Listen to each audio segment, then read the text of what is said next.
Lorsque je parle à mes élèves de la méthode complétion de carré, je le sens, je le vois, ils la détestent. Ils ont tous le goût même de vomir lorsque je parle de cette méthode-là.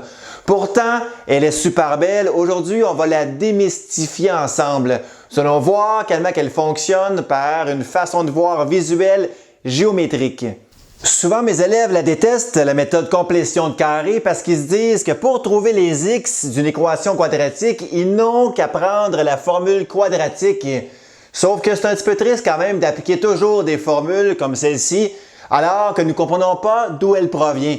Je vous invite à cliquer ici, sur ce petit lien, où je vous démontre l'origine, la preuve de la formule quadratique. Mais d'abord, aujourd'hui, nous allons comprendre ce qu'est la méthode complétion de carré par une méthode visuelle, une méthode d'abord géométrique pour trouver les x de cette équation du second degré. Évidemment, il existe aussi deux autres méthodes, c'est-à-dire la simple factorisation par la méthode somme-produit, que j'évite de faire cette démarche au complet parce que ce n'est pas le but de ma capsule.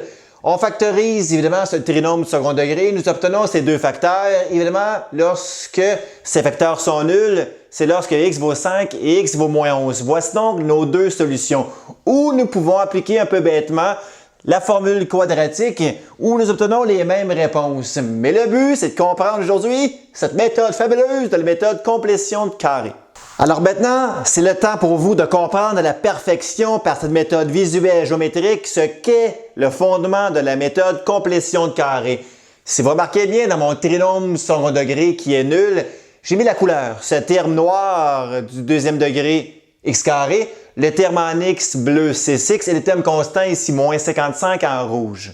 Première étape, comme vous le remarquez bien, j'ai déplacé le terme constant moins 55 à la droite de l'équation pour devenir 55. Maintenant, chacun de ces termes peut être représenté par l'aire, la superficie de trois figures différentes. D'abord, x carré est clairement un carré. Cette superficie de ce carré noir, c'est x carré. Donc nécessairement, ces dimensions seraient de x par x. X carré est l'aire de ce carré noir. Ensuite, le terme bleu C6 est l'aire, la superficie de ce rectangle bleu. Donc, la base serait 6 par la hauteur x. Base fois hauteur C6, l'aire de ce carré bleu. Enfin, le 55 correspondrait à l'aire de ce rectangle rouge. Pour la suite des choses, ce n'est pas important de connaître les dimensions de ce rectangle rouge. Donc, en résumé, ces deux superficies, somme ensemble, donnent 55.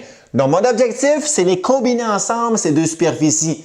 Bien sûr, pas de n'importe quelle manière. On va les combiner ensemble en formant, grâce à celle-ci, un carré. Donc, voici comment je vais m'y prendre pour les combiner ensemble, ces deux figures. D'abord, si vous remarquez bien, la hauteur de ce rectangle est la même que la hauteur de ce carré, c'est-à-dire x. Donc, je pourrais les combiner un peu bêtement de la façon suivante, c'est-à-dire en les collant de cette façon ensemble. Par contre, si vous remarquez bien, cette figure complète n'est pas un carré, mais un rectangle. Mais mon but, c'est former un carré avec ces deux figures. Donc, pour combiner ensemble ces deux figures pour former un carré complet, je vais subtilement prendre ce rectangle et le découper en deux plus petits rectangles dans le sens de la hauteur. Donc, ce 6 de base sera maintenant subdivisé en deux bases de deux rectangles de 3 unités chacun. Ensuite, pour former un carré, je vais prendre ce premier rectangle que je vais disposer dans le même sens de la hauteur de ce carré noir. Ce deuxième rectangle de dimension 3 par x, donc de R 3x, je vais le disposer sur ma base supérieure. Finalement, si vous remarquez bien, cette figure est presque un carré, sauf qu'il manque un petit bout. Donc, nous devons compléter cette figure en un carré, d'où l'origine du nom de la méthode, complétion de carré. Évidemment, le petit bout qui nous manque, c'est un carré, dont les dimensions seraient de 3 par 3. Ce carré serait représenté par ce carré vert. Bien sûr, 3 par 3 offre une aire de 9. Donc, nous devons rajouter une aire de 9 à ma figure initiale. Donc, algébriquement, il faut aussi que j'ajoute 9 dans mon côté gauche de l'équation. Par contre, si nous devons ajouter 9 à gauche, pour ne pas déséquilibrer notre équation, nous devons aussi ajouter 9 aux membres de droite de notre équation. Donc également, faut que j'ajoute aussi à mon 55 une superficie, une aire de 9. Cette aire de 9 sera représentée par ce petit bout vert que je vais disposer ici. Donc, en ajoutant 9 de chaque côté de mon équation, donc en ajoutant des superficies de 9 de chaque côté géométriquement de mon équation, on vient de former ici deux carrés. D'abord, ce carré a comme clairement des dimensions de x plus 3 par x plus 3, ainsi que celui-ci. Donc, ce carré a bien sûr une superficie, une aire de 55 plus 9, donc de 64. Donc, si ce carré a une aire de 64, ses dimensions sont clairement à ce carré 8 par 8. Donc, finalement, si ces deux carrés ont la même aire, la même superficie, clairement, leurs dimensions doivent être les mêmes. C'est-à-dire que cette base x plus 3, c'est la même nécessairement que cette base de 8. Donc, si x plus 3 égale 8, clairement, x dans cette équation vaut 5.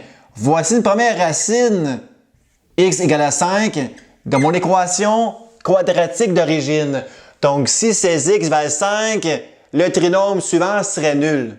Et oui, la preuve que ce x qui vaut 5 est bel et bien un bon x, c'est-à-dire une racine de cette équation du second degré, on va le vérifier. C'est-à-dire, si ce x vaut 5, 5 au carré 25, 25 plus 6 fois 5, 30, 25 plus 30, 55, moins 55 est bel et bien 0. Par contre, 64, l'aire sur les 4 n'est pas juste générée par 8 fois 8. 64, c'est aussi moins 8 fois moins 8. Donc, on obtient aussi une deuxième équation. X plus 3 peut être aussi égal à moins 8. C'est-à-dire ici, je vais l'écrire, x plus 3 peut donner également moins 8. Si on isole x de cette équation, cette deuxième équation, on va obtenir que le deuxième bon x serait de moins 11. Pour comprendre qu'est-ce que je viens de faire ici, vos enseignants vous ont sûrement montré la chose suivante auparavant.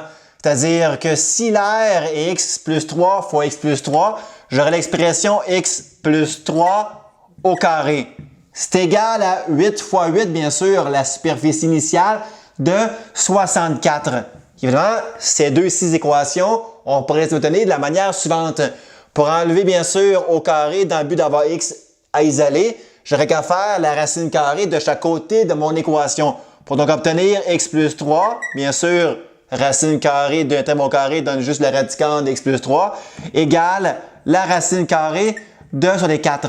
Par contre, lorsque nous effectuons des racines carrées, vous le savez tous, nous devons toujours faire plus ou moins la racine. Dans ce cas-ci, nous obtiendrons x plus 3 égale à plus ou moins 8.